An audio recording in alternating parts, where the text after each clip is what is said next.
हर सफल संस्था की रीढ़ ईमानदार और परिश्रमी लोगों से बनती है।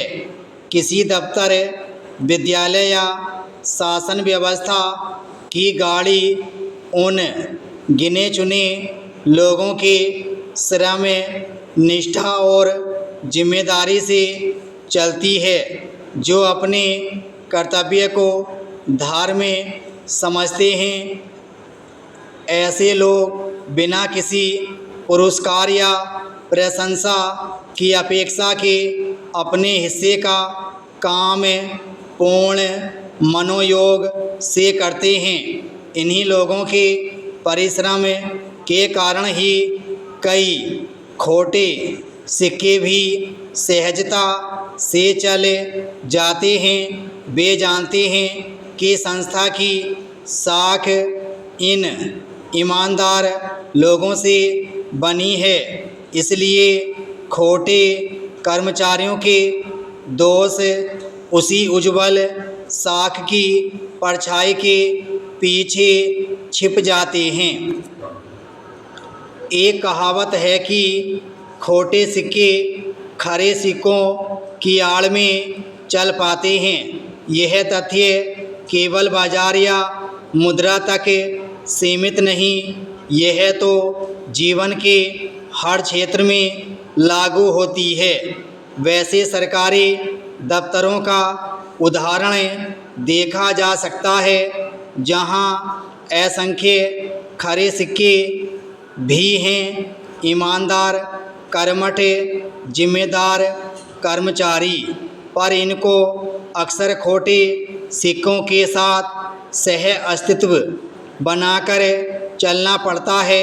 ये राष्ट्र की सेवा का भाव लेकर काम करते लोग, अपने काम को साधना समझते लोग, सुबह समय पर पहुंचते लोग, समय से फाइलें निपटाते लोग, घर लौटते समय यह संतोष रखते हैं कि आज का दिन निष्कलंक गया, फलदायी गया। मगर यथार्थ में ऐसे लोग ही धीरे धीरे सबसे अधिक अकेले पड़ जाते हैं, क्योंकि वे व्यवस्था के गैर लिखित नियमों को नहीं जानते। वह नियम जो कहता है कि यहाँ से नहीं, जनसंपर्क से, कुशल व्यवहार से हर गति है।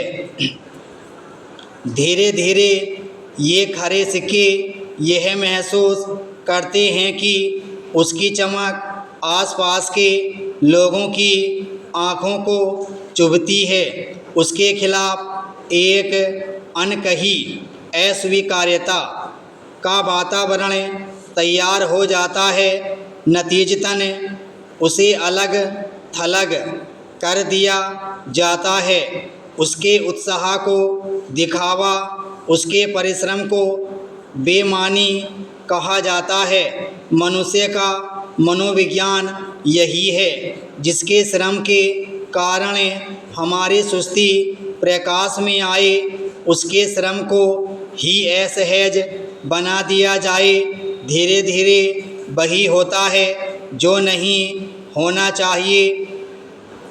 औसतपन एक आदर्श बन जाता है, और जिस आदर्श कार्यशैली से सबको प्रेरणा लेनी चाहिए थी, वह बुझती हुई खंबा बत्ती बनकर रह जाती है।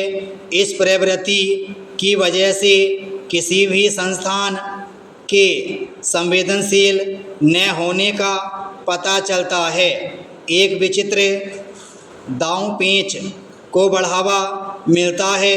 योग्य और सक्षम लोगों को दरकिनार होना पड़ता है, लेकिन इसका खामियाजा समूचे संस्थान को उठाना पड़ता है।